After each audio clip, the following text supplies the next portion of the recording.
네, 스페셜 원 시간 이어가 보도록 하겠습니다. 토마토 투자클럽의 김민준 전문가 연결하겠습니다. 전문가님 안녕하세요. 네, 안녕 김민준입니다. 네, 전문가님 안녕하세요. 오늘 또 이렇게 밝게 인사를 나누기는 하지만 시장이 밝게 이야기하게 만들진 않는 것 같습니다. 경제 지표가 다시 한번 경기 침체 공포를 확산시키고 있는데요. 오늘 오전장에 대한 한 줄 평부터 바로 들어보도록 할게요. 네, 예견된 조정이다. 두려워할 것 없다. 이렇게 적었습니다. 두려워할 것 없다라고 해주셨는데 두려운데 두려워하지 않아도 될까요? 네, 뭐 일단 그 시장의 격언대로 공포의 사고, 환호에 매도해야 되겠죠. 뭐 어제도 말씀은 이제 앵커님과 합을 맞춰 나가고 있는데 말씀은 좀 드렸지만 조정 때 좀 독특하게 비중 확대를 좀 외치고 있고요. 그리고 9월 내내 저는 그 시장이 그 상승 기류로 가기에는 좀 어렵다고 보고 있습니다. 저보다 더 길게 조정 구간을 좀 보시는 분들도 있어요. 실질적으로 뭐 10월 초중순까지 보시는 분들도 있거든요. 뭐 10월까지 이어질지 9월에 일단락될지는 모르겠습니다만은 지금 증시가 올라갈 만한 펀더멘탈이나 글로벌 시장의 어떤 확장성은 아니라고 좀 판단이 들고 있고요. 그리고 이제 지난번 급락 때도 좀 말씀드렸지만 그 급락의 이유가 엔캐리 트레이드 그리고 이제 중동 리스크 그다음에 반도체 피크아웃 논란 여기다가 조금 더 이제 하나 더 더하면 연준의 영내포 때문이었는데요. 사실은 저는 뭐 한 가지 더 추가해서 이미 8월 그 초순에 피벗에 대한 시차 조정도 저는 발생되었다. 이렇게 좀 판단하고 있습니다. 단지 우리가 이제 오늘 뭐 매크로 조금만 시간 투자를 하겠습니다. 너무 중요한 부분이라서 피벗에 대한 시차 조정 기간이 어느 정도 진폭과 어느 정도 기간까지 조정 구간이 발생될 것이냐에 대해서는 저도 매번 틀립니다. 그랬으면 뭐 알파고가 되지 않겠습니까? 단지 지금은 우리가 좀 거시적인 큰 틀에서 조정 구간이 일어나는 것에 대해서 이미 예견을 한 상태였고 스페셜 시간에 다뤄드렸기 때문에 별로 그렇게 아프진 않습니다. 물론 종목이 조금 눌림목으로 들어가고 단기적으로 접근하신 포인트를 잡고 들어가신 구독자분들은 오늘 상당히 좀 관리하기가 어렵죠. 왜냐하면 갭 하락으로 출발했기 때문에 사실상 데일리 트레이더 말고는 오늘 손절매가 시가 언저리 부근에서 뭐 엎치락뒤치락 하죠. 네. 그렇기 때문에 제가 이제 트레이딩 관점으로 가는 것보다 좀 매직 관점을 강조드렸던 이유고 나스닥 차트 모습 보시죠.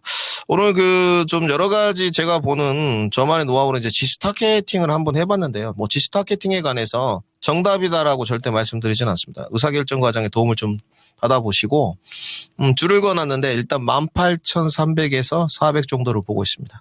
결국은 시장이 내일 뭐 양봉이 좀 뜨면 단기적인 반등이 나올 수 있습니다만은 반등세가 나오더라도 19,160은 강하게 좀 돌파하기가 어렵다 이렇게 좀 판단이 들고요. 파생하시는 분들 조금 유념하시고 그러면 지금 뭐 숏 접근을 좀 해야 될 것이냐 그렇게 보여지진 않습니다. 차라리 좀 배트를 짧게 잡고 그 지수 위주로 하시는 분들은 좀 기다렸다가 해요. 변동성 국면을 굳이 들어가지 마시고 18,300선 정도 지지력 테스트를 한번 보시는 게 좋을 것 같고 지금 시장이 그렇지 않습니까? 단기 하방 낙폭이 아주 급락으로 나오고 나서 끌어올렸는데 그 연준의 이야기가 하나도 맞지 않았어요.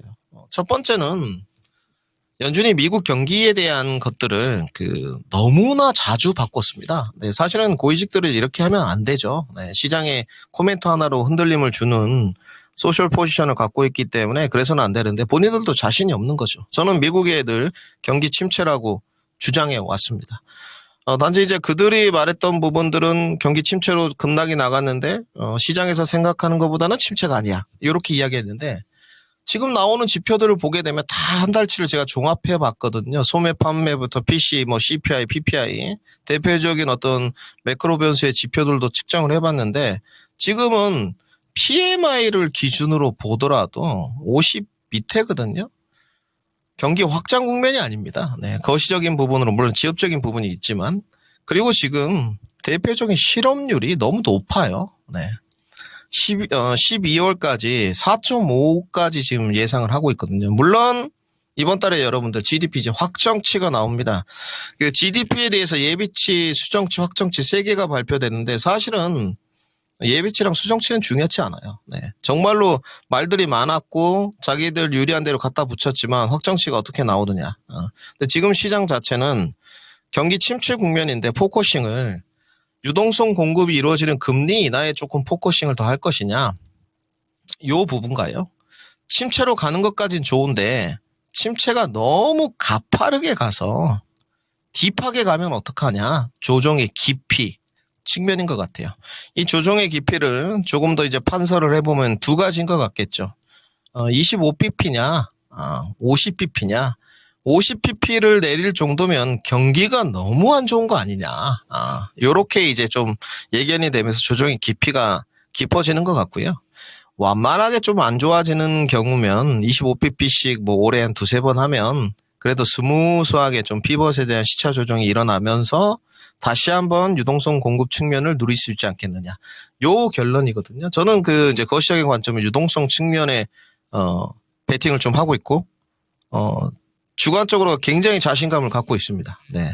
분명히 금리 인하 국면에서는 과거 통계 자료를 보더라도 스무스한 금리 인하로 들어갔을 때 거의 S&P 기준으로 10%씩 반등이 했거든요. 네.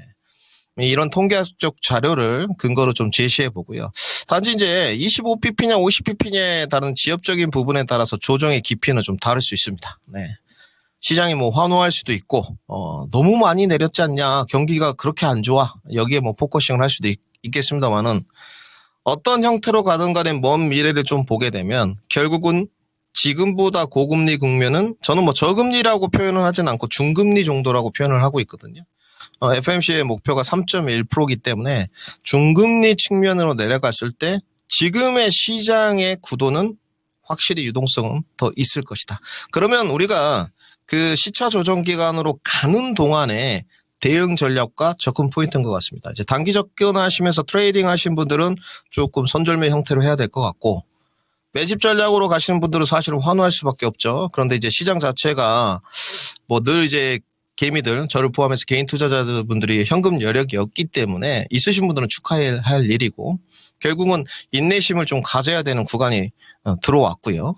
빅스 지수 모습을 보게 되면 뭐 이 시간에도 좀 다뤄드렸는데요. 기술적으로도 오를 만한 포인트였습니다. 8월 5일 날 완전히 치솟았다가 시세 초입부까지 내려왔거든요. 사실은 여기서부터 더 떨어지려면 나스닥 지수가 뽑아 올려야 되는데 S&P랑 지금 이렇게 보게 되면 뽑아 올릴 수가 없죠. 그리고 저희가 어제 이 시간에도 제가 말씀드렸죠. 홍콩 항생지수를 보니까 오늘 본장을 봐야 되겠지만 어제 코멘트예요. 올라가긴 쉽지 않겠다. 이렇게 언급을 드렸습니다. 오늘 뭐 홍콩 항생지수도 약세고 신흥국 시장 아시아 증시가 약세입니다. 우리 국내 시장도 커플링으로 이어지고 있다 이렇게 정리를 해드리고 양대 지수로 좀 넘어가 보겠습니다. 오늘 특이점은요. 첫 번째 외국인들의 선물 매도 강도가 좀 오락가락합니다. 10시, 11시 이 사이 때까지는 순매수에 한 200개 약 매수유였는데 갑자기 매도세를 치면서 코스피단에 지금 현물까지 선물 현물 시장 매도를 하고 있다는 거. 그리고 코스닥 시장은 생각보다 오늘 매도세가 없어요. 네, 이건 좀 특징인 것 같고요. 외국인들이 이제 낙폭과대 반등에선 대형주를 좀 노리는 쪽인데 딥하게 이제 단기 전략으로 뭔가 끌어올릴 생각은 없는 것 같습니다. 결국은 어떤 국내 증시의 추석 기간 뭐 플러스 마이너스 요 9월 기간을 이용해서 매집해가는 쪽과 단기 반등세를 노려가는 쪽 구분 짓는다고 좀 평가가 되고요. 지금 2차 전지 부분도 마찬가지고 반도체 부분도 마찬가지고 특히 2차 전지는 대형주 위주 반도체 부분은 중소형 단들을 외국인들이 매수세를 하고 있습니다. 이따 뭐 보겠지만 잠깐 보자면 대표적인 종목이 동진 같은 종목이에요. 물론 레거시 부분에 관해서 정통 디램 랜드에 관해서 설왕설래가 있습니다만은 제가 접근하는 포인트는 실적 기반 주가 리레이팅 측면에서 봤을 때 수급 동향을 파악해 본다면 수급에 관해서는 설왕설래가 없습니다. 숫자로 파악되는 부분이기 때문에 동태만 파악하면 되는 거거든요. 이게 지금 외국인의 수급인데 동진 세미캠 수급 모습이에요. 개인 투자자들이 들어오게 되면 매수를 안 합니다. 근데 동진 세미캠은 지금 8월 23일 날 보게 되면 외국인들이 매수한 흔적, 저가 매수한 흔적이 여실히 보이거든요. 거의 한 70억 정도를 주셨어요. 물론 주가는 거기에 반응하진 않았죠. 네. 수급세가 들어온다고 바로 반응하는 건 아니니까. 단지 이제 외국인들 형태에서 보게 되면 이렇게 낙폭과대에 갔을 때, 조정받았을 때 어느 쪽을 사가느냐. 결국은 실적 기반되는 종목들 주가가 많이 빠졌을 때 리레이팅을 노리겠다는 반증이고, 다시 양대 지수로 좀 돌아와서 오늘 코스피를 봐야 될 것 같은데, 일단 그 2600선 우리가 말씀드렸죠. 이 차트 모습 여러 번 비춰드리는데, 우리가 그때 이런 코멘트를 제가 드렸거든요. 여기서 놀면 좋죠. 네, 너무 좋은데 뭐 시장은 그렇게 흘러가는 것 같지는 않습니다. 그렇다고 지난번 저점까지 완벽하게 열어놔야 되겠느냐? 거기까지는 아닐 것 같은데 지금 마지노선을 일단 타겟팅한 게 2550선까지 들었거든요.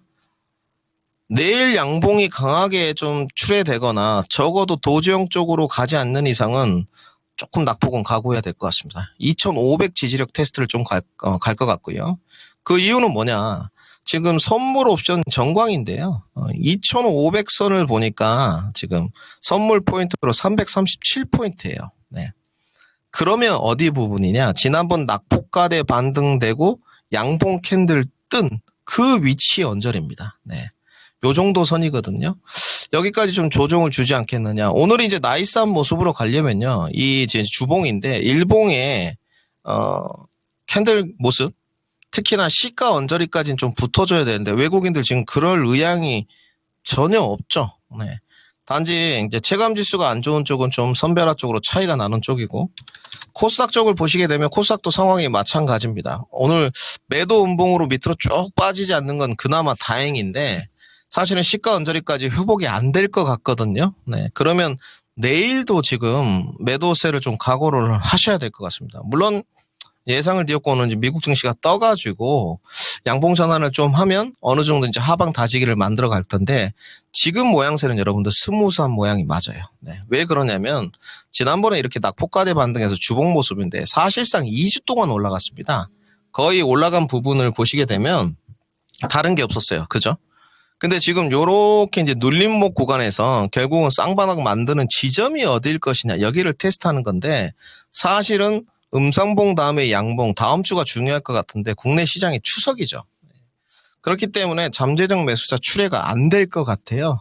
그렇기 때문에 지금은 조금 더 하방 경직성을 열어두는 게 좋을 것 같고 코스닥이 지금 734선입니다. 그러면 다음 레인지 범위가 어디냐. 오늘 여기는 좀 깨졌고요. 다음 레인지 범위는 사실상 705선에서 710선까지 테스트 부분을 가야 될 것 같습니다. 그러면 어떻게 형태가 구현되는 게 가장 베스트냐. 바로 찍어 눌러줘야 돼요. 우리가 8월 초순에도 확인했지만 딥하게 바로 찍어 누르지 않고 지지부진하게 명절 때까지 막 엎치락 뒤치락도 안 하고 1%, 뭐 0.5% 이렇게 내려가면 시장이 더 좋지 않을 겁니다. 차라리 찍어 누르고 바닥 경직성이 만들어지게 되면 추가 매수의 기회가 오지 않겠나 이렇게 정리해드리겠습니다. 네, 이렇게 오전장 한 줄 평과 함께 시장 분위기 함께 체크해봤습니다. 그렇다면 오늘 김민준 전문가님은 어떤 섹터 준비하셨는지 바로 만나볼게요. 네, 오늘도 역시나 주도주 3개입니다. 그 어느 때보다 중요하고요. 오늘은 순서대로 반도체, 2차전지, 제약바이오 준비했습니다. 네, 반도체, 2차전지, 제약바이오 이렇게 주도주를 준비를 해주셨는데요. 가져갈 수 있는 종목들이 있는지 들어보도록 하겠습니다. 반도체 섹터 첫 번째로 주셨는데요. 한 줄 평 들어보겠습니다. 네, 지지라인 체크 필수다 이렇게 적었습니다. 네, 지지라인 체크 필수다라고 해주셨는데 간밤에 엔비디아가 10% 가까이 급락하고 필라델피아 반도체 지수 역시 7% 넘는 급락세를 보였습니다. 우리나라 반도체주가 일제히 약세를 보이면서 그 충격을 그대로 흡수한 것 같은데요. 지지라인 체크 어떻게 해봐야 하는지 전략 들어보도록 하겠습니다. 네, 이제 어제도 좀 말씀을 드렸는데, 지금 추세선에 비껴나간 적이 없었는데, 삼성전자의 주봉, 회기선과 기본선의 모습을 보고 계신데, 펀더멘털에 대한 이야기는 할 필요가 없는 것 같아요. 제가 오늘 좀 오전에 방송하면서 이런 말씀을 드렸는데, 차라리 전력 전선 절비 쪽은 실적이 있습니다. 그러니까 무슨 말을 드리고 싶냐면, 지금 다른 섹터가 반도체보다 실적 기반으로 좀 뛰어난 쪽이 있느냐, 실적 나오고 나서 이야기해도 무방할 것 같습니다. 아직 실적이 개선된 쪽이 아니잖아요. 다 섹터가. 그럼 반도체는 지금 실적을 갖고 있는데 향후에 떨어질 거야. 이런 쪽인데 과연 내년에 반도체 삼성전자와 하이닉스의 실적을 넘어가는 종목들이 2차전지나 제약바이오에서 나올까? 뭐 삼바나 셀트리온 정도 제외하고요. 저는 없다고 보여집니다. 네. 2025년에는 어렵다고 평가돼요. 네. 반도체가 이제 실적은 써갈 텐데 결국은 그 명분론 그냥 엔비디아 급락세에 따른 커플링 업황 문제, 펀더멘탈 문제가 아니고 그냥 지수 찍어 누르기예요. 지수를 찍어 누르려면 삼성전자나 하이닉스를 부러뜨려야 되니까 뭐 누른 것까지 좋습니다. 뭐 저희가 이런 거 하루 이틀도 아니고 늘 1년 동안 주식시장 향해할 때 매크로 변수, 대외 변수가 있는데 누가 잘 이겨내느냐 이 싸움인 것 같거든요. 그러면 지금 주봉 모습인데 오늘 7만전자 테스트 가는 쪽인데 사실상 지난번 저가가 7만 200원, SK 하이닉스가 15만 1000원이었거든요. 이 부근 언저리에서 하루 정도는 괜찮습니다. 마지노선이 이틀 정도예요. 그것도 음봉이 크게 떨어지면 안 되고 바로 회복세로 가줘야 되고 오늘은 지금 삼성전자가 하이닉스보다는 조금 더 분위기가 안 좋습니다. 이게 굉장히 핵심 포인트고요. 왜냐하면 투매 물량이 나올 수 있거든요. 물론 삼성전자에서 이제 40~50% 떨어진다고 손절을 하거나 개인 투자자들이 그렇지는 않은데 그래도 어느 정도 지지력 테스트를 거쳐주는 게 좀 스무스하겠죠. 오늘의 시장 하락은 삼성전자와 하이닉스가 거의 전부입니다. 오늘 1718 코스피의 순매도 순위를 보게 되면 1위가 하이닉스고 2위가 삼성전자인데 두 종목 합쳐서 2,350억을 던지고 있어요. 이게 이제 지수의 지금 현물의 거의 절반이기 때문에 견디질 못하죠. 그러면 중소형주 딴들은 어떠냐? 사실은 중소형주 딴들은 삼성전자나 하이닉스에 비해서 그렇게 헤비한 그 낙폭은 저는 아니라고 좀 판단이 들어요. 물론 지수 앞에서 이제 장사가 없다 보니까 단지 이런 쪽인데 지금에서 이제 바닥 지지라인 테스트하고 실적 기반으로 낙폭과대 반등 노릴 건지 조금 더 인내심 갖고 시간 투자를 해서 조금 버텨가거나 추매를 해서 내년 시즌에 아니면 연말 정도에 좀 단기 낙폭과대 반등 때 뭐 자를 건지 내지는 더 가져갈 건지를 결정해야 되는 부분이고 단기 트레이딩 관점이 아니라면 지금 반도체는 매매는 좀 지양해야 될 것 같고요. 그리고 굳이 지금은 손절로 대응할 라인은 아니다. 이렇게 정리해드리겠습니다. 네, 이렇게 그간 많이 올랐던 만큼 오늘 충격이 큰 반도체 주입니다. 하방 경직성 테스트하면서 지지라인 체크 필수다라고 하신 만큼 전략 참고해보시면 좋을 것 같습니다. 두 번째로 준비해주신 섹터는 2차 전지인데요. 2차 전지에 대한 한 줄 평 들어보겠습니다. 네, 상대적 강도 우수입니다. 상대적 강도 우수라고 해주셨는데 2차 전지가 8월 말부터 조금씩 올라오면서 다시 주도주의 자리를 되찾았습니다. 오늘도 비교적 선방하고 있는 듯한 모습을 보여주고 있거든요. 2차 전지에 대한 전략은 어떻게 보시는지 이야기 들어보겠습니다. 주도주의 그 위상은 계속 그 유지했던 것 같아요. 근데 그 주도주의 이제 위상이라는 것이 결국은 시장의 어떤 크기가 감소했느냐 이런 부분과 그 다음에 이제 뭐 개인 투자자들 입장에서는 내가 원하는 만큼 주가의 어떤 가격 라인이나 퍼포먼스가 좋지 않았을 때는 주도력이 상실되었다고 좀 보는 쪽인 것 같은데 사실상 주가의 어떤 등락이나 그 프리미엄 여부는 시장에서 결정하는 거잖아요. 네. 지금 뭐 2차 전지가 시장에서 결정한 모습이죠. 아직 주도력은 회복은 못했다고 저는 평가됩니다. 과대 낙폭 반등인데 사실 뭐 이 정도 반등 갖고 만족할 수도 없고요. 네. 그리고 8월 5일 날 낙폭 과대 반등 이후에 올라온 것도 좀 소소하죠. 저희가 이제 SDI 공식적으로 해가고 있는데, 뭐, 다 말씀드렸듯이 SDI 37만원, 8만원의 저항이 있기 때문에 더 올라가긴 힘들어요. 단지 오늘 시장 대비 그 어떤 매도세가 출회되는 과정을 좀 보게 되면 덜 올라온 만큼 매도세도 조금 적은 것 같습니다. 그렇다고 해서 오늘 모양새가 종가까지 봐야 될 것 같습니다만은 내일도 반등이 나올 수 있는 모양새냐? 그렇게 보여지지는 않습니다. 그렇기 때문에 2차 전지도 말씀드렸지만 지지 저항 이론에 따라서 어떤 기술적 패턴을 가지고 단기 리바운드 쪽을 노리는 것은 얼마든지 의견에 동의를 할 수 있죠. 단지 이 추세 변환이 아직 안 된 자리인데 이건 누가 봐도 고수가 봐도 추세가 변환되지 않았습니다. 근데 여기서 이제 퍼포먼스를 노리는 쪽으로 접근을 한다. 네, 그건 아니라는 거죠. 네. 지지 저항 이론은 하방 경직성 문제지 추세를 변환시키는 문제는 아닙니다. 삼성 SDI도 추세 변환이 되려면 강하게 42만 원까지 돌파해줘야 되는데 그 대목은 아직 거래량이 좀 아쉬운 대목이죠. 단지 그 투심 부분에 관해서 좀 정리를 해드리면 투심이 굉장히 악재였는데 지금은 조금은 양호한 국면으로 전환된 게 아닌가, 국면 전환이 좀 된 게 아닌가 이렇게 보여지고요. 여기서 이제 시장이 도드라지게 수치로 뭐 MS라든지 점유율이라든지 전방산업에 대한 변화가 측정되면 이제 거래량과 거래 대금이 쏟아져서 들어오겠죠. 중요한 부분이 있습니다. 오늘 소외주 뭐 STO 뭐 증권형 토큰이라든지 뭐 품절주 양지사 이런 거 움직이는데 거래 대금의 전체 비중을 보게 되면 시장의 향배를 알 수가 있거든요. 레버리지랑 인버스를 제외하고 나서 거래 대금 50위권까지 보게 되면요. 전부 다 반도체, 제약 바이오, 2차 전지입니다, 여러분들. 네. 이 부분은 시사하는 바가 좀 있어요. 결국은 주도주 안에서 비중 조절을 좀 하시고 주도주 포트폴리오를 바꾸지는 마십시오. 네. 그리고 지금도 해치 전략에 관해서는 짧은 관점으로는 대응 전략이 나오지 않습니다. 그래서 오늘 소외주를 다루지 않는 거거든요. 인내심을 좀 갖고 조금 더 주도주 안에서 비중 확대 축소만 좀 해가시고 2차 전지 부분도 마찬가지입니다. 거래량과 거래 대금을 붙을 수 있는 트리거. 결국은 금리 인하가 붙일 거고 전방산업의 수치는 확인이 필요하다. 그렇기 때문에 아직도 매직 관점으로 좀 가야 된다까지 말씀을 드리고요. SDI는 공식적으로 지금 비중이 25%이기 때문에 더 비중 추가 의견은 드리지 않도록 하겠습니다. 네, 이렇게 상대적으로 투심이 양호해 보이는 2차 전지 현재는 매집 구간이다라고 다시 한번 말씀을 해주셨습니다. 2차 전지 설명까지 함께 들어봤고요. 마지막으로 바이오 섹터 이야기 들어보도록 하겠습니다. 한 줄 평이 궁금한데요. 어떻게 쓰셨을까요? 네, 속도, 퍼포먼스를 높이려면 여기다 이렇게 적었습니다. 속도, 퍼포먼스를 높이려면 여기다라고 해주셨는데 어떤 내용일까요? 그러니까 뭐 늘 그렇습니다. 저도 그렇고요. 뭐 주식 사서 빨리 가면 좋죠. 누구보다도 바라는 사람 중에 하나인데요. 시장을 속도를 저희가 정할 수는 없습니다. 단지 이제 이런 부분들이 있더라고요. 반도체가 높이 왔다가 빠지니까 뭐 2차 전지 사야지. 네. 2차 전지가 오를 거야. 그런 이분법적 논리는 주식시장에서 절대 통하지 않습니다. 네. 그렇게 쉬울 것 같으면 벌써 저희가 워렌 버핏이 됐겠죠. 그렇지 않고요. 단지 이제 퍼포먼스나 내가 데일리 투자의 접근법을 좀 가져가시려면 트레이딩의 영역이긴 합니다만은 제약 바이오가 맞죠. 유한양행의 모습인데 오늘 삼성전자나 하이닉스를 제외하고는 거래대금 1위거든요.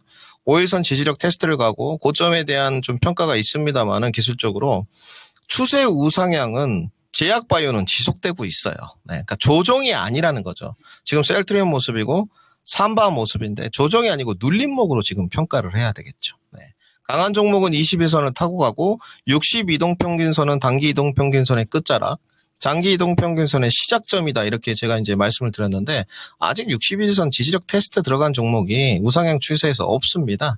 그렇기 때문에 퍼포먼스를 노리실 분들은 조정이 아닌 눌림목인 제약바이오에서 종목 선정을 해야 될 것 같고 이 와중에서도 이제 뭐 낙폭과대에서 이렇게 막 지지라인 타가고 있는 종목들이 있어요. 뭐 제넥신, 티움바이오 등등 많이 있는데 그런 쪽에서 고르지 마시고요.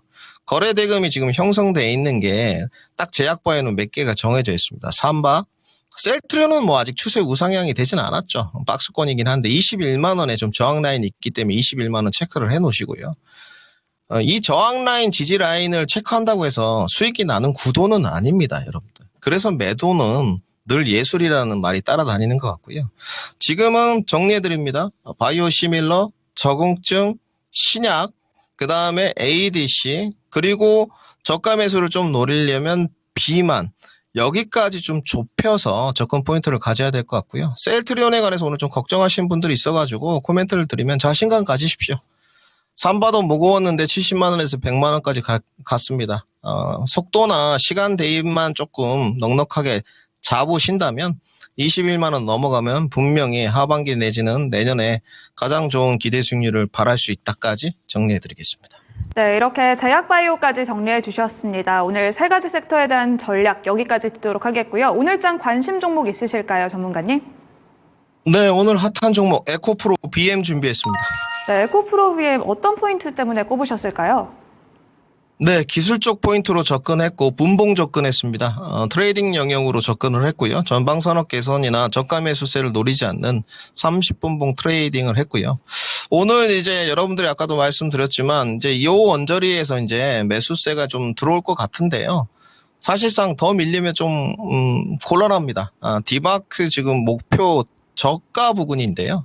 17만 4,400원 정도는 유지가 되어줘야 되고, 짧게, 지난번 저가 이탈하면 트레이딩 관점이니까 손절 처리하고요. 반등 나오고 오늘 양봉 조금 더 먹어주면 사실상 내일 좀 붙을 자리는 있습니다. 오늘 뭐 한 17만 5천 원 정도까지만 다시 회복돼주면 내일 사실은 조금 거래량 부분이 있었기 때문에 한 100만 주 정도 하면 19만 원까지도 좀 보여지거든요. 단지 오늘 시장이 녹록치는 않아요, 여러분들. 이 부분은 꼭 명심하셔야 될 것 같고, 손절가 제시하겠습니다. 16만 4천 원, 목표가 짧게 18만 2천 원 제시도록 하겠습니다. 네, 오늘 에코프로 BM 관심 종목으로 넣어주셨습니다. 전문가님 말씀 여기까지 듣겠습니다. 고맙습니다. 네, 감사합니다.